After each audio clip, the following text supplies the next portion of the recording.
Now, of course, there's no breakfast central without entertainment. Let's begin in the Gold Coast, where Ghanaian musician Kirani Ayat has called out the NPP government of His Excellency Nana Addo for using a clip from his music video in a campaign without his consent. Now, the Visit Ghana campaign was posted via the official social media account of the president, a compilation video of some of the tourist sites in Ghana with other videos that showcases Ghana's culture.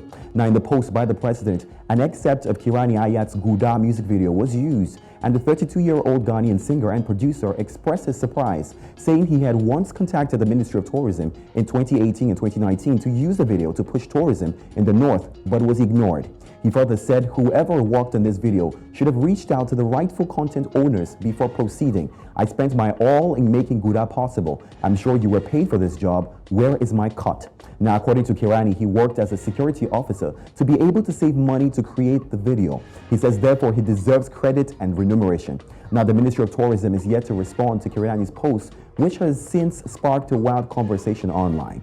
Well, we do hope they sort it out, but of course, we all know that content creation is super expensive and in some form maybe deserves to be paid for. Now, let's move to this other one. Several nations of the world have made submissions for this year's Academy Awards. Annually, the Oscars opens up its platform for countries to make film submissions in a bid to possibly earn awards and recognitions in several categories of the award show. Now, Uganda has submitted its first ever film for the Oscars, putting forward Morris Mugisha's Tembele as its contender for the 2023 Academy Awards in the Best International Feature Film category. Now, the film follows a garbage man in Kampala suffering from mental illness who begins to lose his grip on reality after the death of his infant son. Now, for the first time this year, Uganda set up an official selection committee and invited local filmmakers to submit movies for the Oscar consideration. Now, it's important to note that in the history of the Oscars, only 9 African films have ever been nominated for the Best International Feature Film Prize. Now, Algeria leads with 5 nominations and 1 win. Now, that is the best represented country on the continent, and one will go to South Africa, Ivory Coast, and of course, Mauritania. Now, of all these nations represented within the continent, only South Africa's 2005 submission, Tutsi, was directed by an African. While many would say Africa has been poorly represented by the Academy Awards, only 4 African countries have made submissions for the forthcoming 95th Academy Awards. Now, Uganda has submitted, of course, Tembele. Kenya has submitted Terror Storm, Tunisia's Under the Fig Trees, and Algeria's Our Brothers. Now, recall that Nigeria had earlier released a statement that no submissions will be made this year. Now, it's important information to note that for any nation to qualify, the film must include more than 50% non-English dialogue. Now, a short list of 15 finalists is set to be announced by December the 21st, I beg your pardon, with the final 5 nominations announced January the 24th of next year. Now, the 95th Academy Awards will take place on March the 12th, 2023 at the Dolby Theatre in Los Angeles. Now, we certainly wish all the African nations who have submitted the best of luck.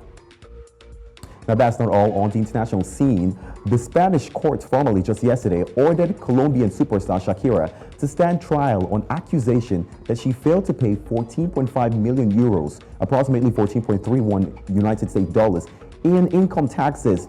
Now, recall that in July, the Hips Don't Lie singer rejected a deal to settle the case. In fact, which meant that she will stand trial, of course, which could possibly see her go to prison for 8 years. Now, the court has accused the 45-year-old of failing to pay taxes between 2012 and 2014, a period in which she says she was leading a nomadic life because of her work.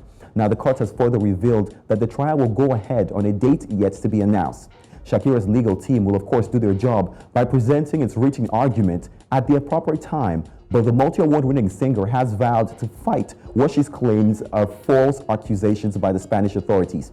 Now, Shakira added that she had already paid what the Spanish tax office said she owed before they filed a lawsuit.